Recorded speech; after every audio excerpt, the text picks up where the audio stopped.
What's up, guys? I'm here today, not with my Trek Fuel EX5 that I just recently did my 1 year review on, but instead I had left that video off with I may have done things differently if I had known.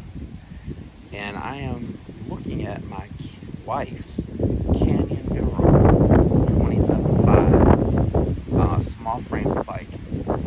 And this bike's amazing. The Trek Fuel EX is right at 2,000 and doesn't come with a few of the options that came on this bike, which was originally listed for $2,400, give or take. It's right at that $2,400 price point. But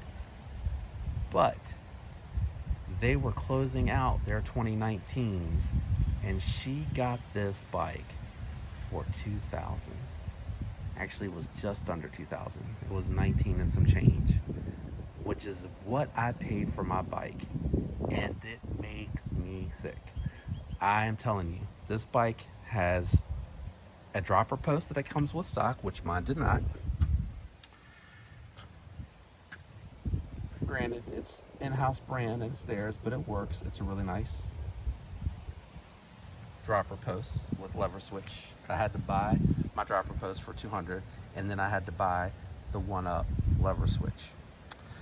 Hers came with SRAM Eagle NX 1x12 drivetrain, which you all know if you have the fuel, the 5 is a 1x10 and it's a piecemeal. This is all Eagle components, all SRAM components. And by the way, well, I'll circle back to that. So the other thing, we have the same brakes, same Shimano brakes.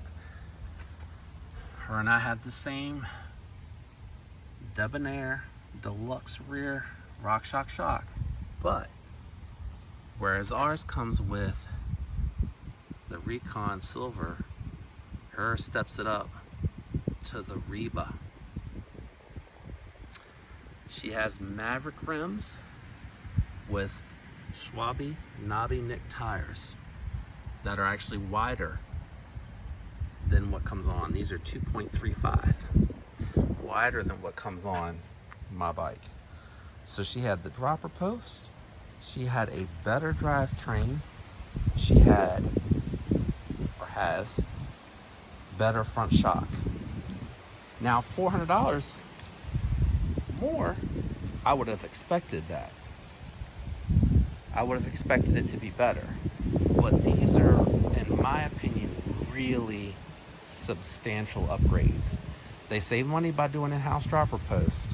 It's iridium. If anybody knows differently, let me know. But because of the fact that it's iridium dropper post, iridium stem, iridium handlebars, iridium grip, I feel like that's kind of like the Bontrager. I feel like that's their in-house, which is fine. It all seems very nice. I have no complaints. It works exactly as it should. But it comes with a 1x12 SRAM Eagle NX complete drivetrain. Complete. It came with a much nicer shock, in my opinion, with the Reba instead of the Recon RL. And you can see they even give you don't see that on the RL, at least not on the fuel, where you have the sag meter on it to match the rear. So she got this bike at the exact same price point that I got, and it came with Dior Sunrace race face combo mismatch. You see what I'm saying? And I didn't have to, I wanted to upgrade to a 1x11 to get the SRAM rear drivetrain all to match. So the cassette, the derailleur, the shifter, all NX. I still have the race face crank. It's fine, I like it. But what a deal. Now, here's the caveat. It came with the handlebars and the dropper post disassembled in order to fit in the box. The tire was not attached, which, quick release, you can take it apart, no big deal. It was really maybe 30, 40 minutes for me to slowly go through and put it all together. And afterwards, the derailleur was dialed in. I didn't have to have that adjusted or anything. All I had to do was connect the cable to the dropper post, install the dropper post, and the seat was attached, which it came with a really hard seat, which is why the Diva's on there, but that's for another video. And then you had to install the stem and the handlebars. That's it. And it's really hard. I don't know if you can see the Iridium logo that's kind of on the thing, but it looks really good. Like their in-house brand looks really good. It works really well. I haven't yet taught her how to use the dropper post, but I have messed around with it a lot, and it is no wobble, very locked in.